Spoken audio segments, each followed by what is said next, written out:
देखिए, लगातार 350 करोड़ से ज्यादा कैश बरामदगी का मामला इस वक्त चर्चा में है और कांग्रेस के राज्यसभा सांसद धीरज साहू जब पहली बार मीडिया के सामने आए तो उनसे ये सवाल पूछा गया कि आखिर ये 350 करोड़ है किसके। सीधे तौर पर सबसे पहले तो उन्होंने ना कर दी, उन्होंने मनाही की और कहा कि ये 350 करोड़ मेरे नहीं है। लेकिन अब इसके बाद सवाल ये है कि ये जो ब्लैक एंड व्हाइट कमाई का सस्पेंस है, ये कमाई किसकी है?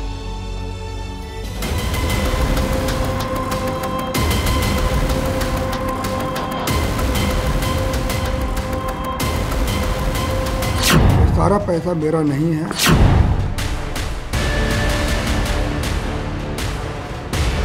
मुझे तो बड़ा आश्चर्य है, आजादी के बाद किसी भी दल के सांसद के घर से इतनी बड़ी मात्रा में कैश नहीं पकड़ी गई होगी। इससे कांग्रेस पार्टी का कोई भी लेना देना नहीं है। यह पैसा को कांग्रेस पार्टी तथा अन्य राजनीतिक दलों से कोई इस पैसे का कोई संबंध नहीं है। बेहिसाब नोट, 500, 200, 100 के नोटों की गड्डियां, अलमारियों में, बक्से में और जाने कहां-कहां छिपा कर रखा गया नोटों का पहाड़। कितना बड़ा था इसका अंदाजा इसी से लगाया जा सकता है कि इसे गिनने में ही 7 दिन से ज्यादा का वक्त लगा। 7 दिनों बाद जब इस दौलत का आंकड़ा सबके सामने आया तो आंखें खुली रह गईं। सिर्फ नोट ही 350 करोड़ से ज्यादा के थे। इन नोटों की बरामदगी के साथ ही कांग्रेस के राज्यसभा सांसद धीरज साहू भी चर्चा में आ गए, क्योंकि ये नोट धीरज साहू से जुड़ी कंपनियों के ठिकानों से ही बरामद हुए थे। नोटों की इस पहाड़ को देखकर आपको जितना अचरज हुआ होगा, उससे ज्यादा अचरज अब आपको होने वाला है। सुनिए 350 करोड़ से ज्यादा की दौलत पर धीरज साहू क्या कह रहे हैं। हम लोग के पास हर बिजनेस जो है, इसमें जितना भी तरह का जो फर्म है, हम लोग का परिवार का नाम से है। हम वो लोग कैसे काला धन को शो कर रहे हैं वो तो खैर इनकम टैक्स ही बताएगी। इनकम टैक्स का भी जवाब आने दीजिए, काला धन है या सफ़ेद धन है, वो तो इनकम टैक्स का इसका जवाब देगी। तो मैं बिजनेस में नहीं हूँ, हमारे परिवार वाले इसका जवाब देंगे। किस तरह से लोग इसको देख रहे हैं इसका बारे में तो हमको नहीं पता, लोग क्या सोचते हैं क्या नहीं सोचते हैं। रकम 1-2 करोड़ नहीं, 350 करोड़ से ज्यादा है। लेकिन धीरज साहू संत भाव से कह रहे हैं कि पैसा मेरा नहीं है। इस पैसे की बरामदगी के लिए आयकर विभाग ने ओडिशा और झारखंड में छापेमारी की। ओडिशा के बालंगीर, तितलागढ़, राउरकेला, संबलपुर, सुंदरगढ़ में छापेमारी हुई। वहीं झारखंड के लोहरदगा और रांची में छापेमारी हुई। सबसे ज्यादा पैसा ओडिशा के बालंगीर से बरामद हुआ। यहाँ 10 अलमारियों में नोटों के बंडल भरे हुए थे। इस पैसे को गिनने के लिए आयकर विभाग ने बैंकों को 50 कर्मचारियों को काम पर लगाया। नोट काउंटिंग की 40 मशीनों की मदद ली गई। 5 दिन में पूरे नोटों की गिनती हुई। 176 बैग में भरकर नोट बैंक में जमा कराए गए। जब इस अथाह दौलत का खुलासा हुआ तभी से धीरज साहू और कांग्रेस पर सवाल उठने लगे थे। मुझे तो बड़ा आश्चर्य है, आजादी के बाद किसी भी दल के सांसद के घर से इतनी बड़ी मात्रा में कैश नहीं पकड़ी गई होगी। करोड़ों रुपए का कैश सांसद के घर से मिलता है और पूरा इंडिया अलायंस मौन है इस करप्शन पर। मैं तो पूछना चाहूंगा इनके साथियों को, कांग्रेस का मौन तो हमें समझ में आता है क्योंकि इनकी फितरत ही भ्रष्टाचार की है।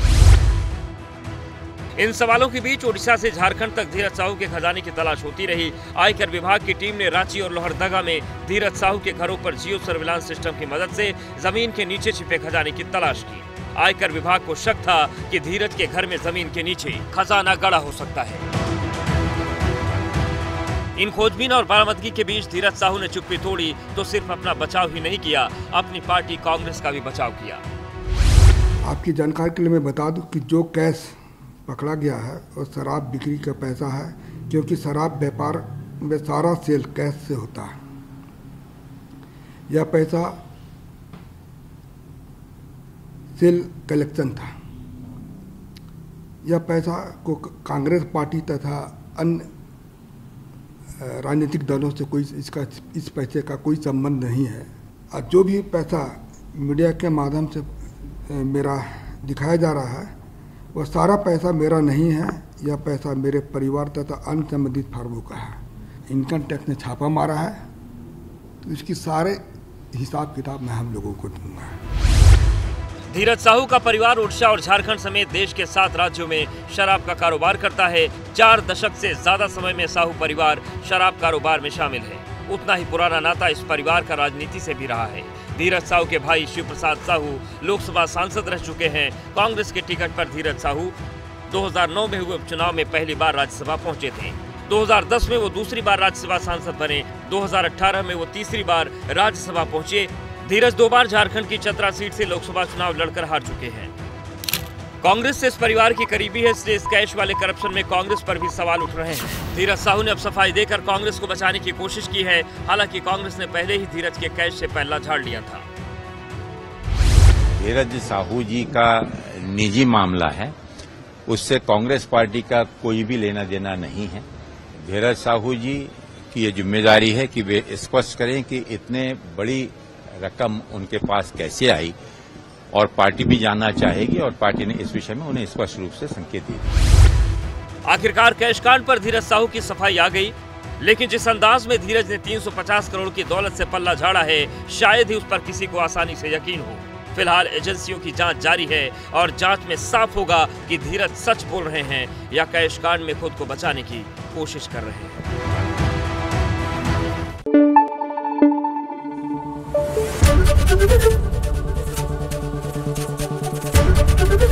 एबीपी न्यूज आपको रखे आगे।